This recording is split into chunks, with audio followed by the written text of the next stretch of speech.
जय हिंद दोस्तों, स्वागत है आपका स्टडी विद विकास के यूट्यूब चैनल पर। मैं आपके साथ विकास कुमार यादव। आज की क्लास में लेके आए हैं क्लास 6 एनसीईआरटी का विज्ञान भोजन यह कहाँ से आता है। आज आपने अपने घर में क्या खाया था, पता लगाइए कि आपके दोस्त ने आज क्या खाया था। कि क्या आपने कल और आज एक ही प्रकार का आहार लिया था। क्या यह सत्य है कि अलग अलग समय में हम भिन्न भिन्न प्रकार का आहार लेते हैं। विभिन्न खाद्य पदार्थ। क्रियाकलाप 1। विद्यालय में अपने दोस्तों से उन खाद्य पदार्थों की जानकारी प्राप्त कीजिए जो वे पूरे दिन में खाते हैं। यदि वे विभिन्न राज्यों के रहने वाले हों तो उनसे भी यह जानकारी प्राप्त करने का प्रयास कीजिए।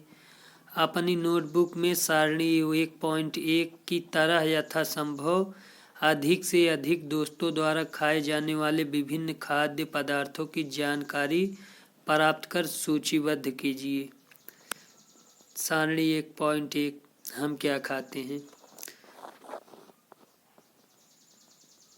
विद्यार्थी दोस्तों के नाम, पूरे दिन में खाए गए पदार्थ।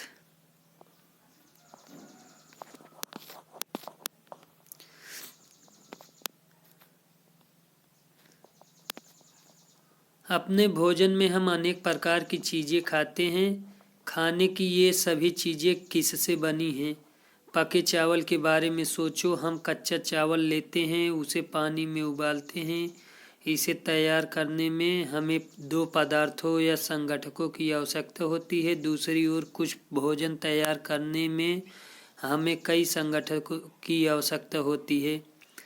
यदि हम सब्जी बनाना चाहते हैं तो हमें अलग अलग कई प्रकार की कच्ची सब्जियों, नमक, मसाला, तेल आदि की आवश्यकता होती है।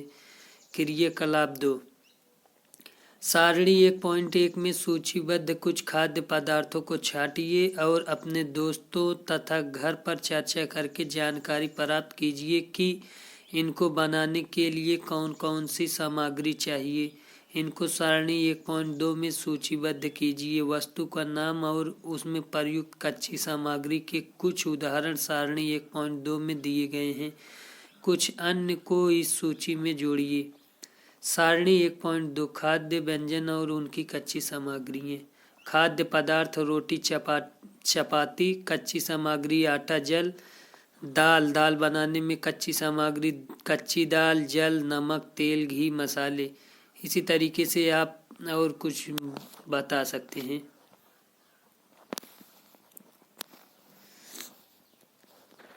हमने क्या देखा।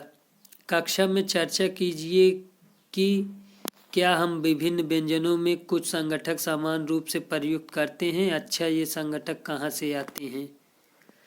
खाद्य सामग्री एवं उनके स्रोत। सारणी 1 में सूचीबद्ध कुछ कच्ची सामग्री जैसे फल और सब्जी के स्रोत का अनुमान लगाना हमारे लिए बहुत आसान हो सकता है। यह कहाँ से आते हैं। निश्चित रूप से पौधे से। गेहूँ और चावल का क्या स्रोत है। आपने धान और गेहूं के खेतों में उनके पौधों की अनेक पंक्तियां देखी होंगी। इसमें हमें अनाज प्राप्त होता है। कुछ अन्य खाद्य पदार्थ जैसे दूध, अंडा, मुर्गा, मछली, झींगा, मांस आदि हमें जंतुओं से प्राप्त होते हैं। क्रियाकलाप 3। आइए हम पूर्व सूचीबद्ध खाद्य पदार्थों एवं उनके संगठक के स्रोत जानने का प्रयास करें। कुछ उदाहरण सारणी 1.3 में दिए गए हैं। कुछ और उदाहरण इस सूची में जोड़िए। इसके रिक्त स्थानों की पूर्ति कीजिए। क्रियाकलाप 3 से हम क्या निष्कर्ष निकालते हैं। पौधे विभिन्न खाद्य संगठकों जैसे कि अन्न, सब्जी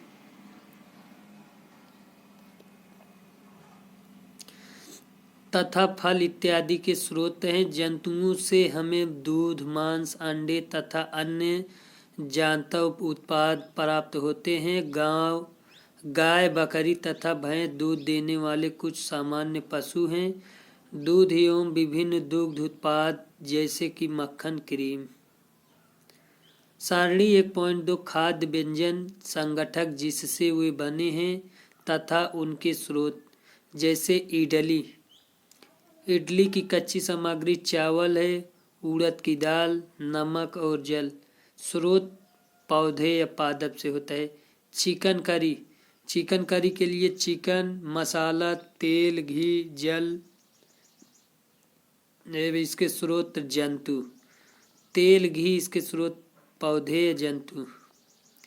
खीर, खीर की सामग्री दूध, चावल, चीनी। दूध जंतु से मिलता है, चावल पौधों से मिलता है, चीनी पौधों से मिलता है। घी, पनीर और दही का उपयोग संसार के प्रत्येक क्षेत्र में किया जाता है। क्या आप कुछ अन्य जंतुओं का नाम बता सकते हैं जो हमें दूध देते हैं? भोजन के रूप में पौधे के भाग और जंतु उत्पाद।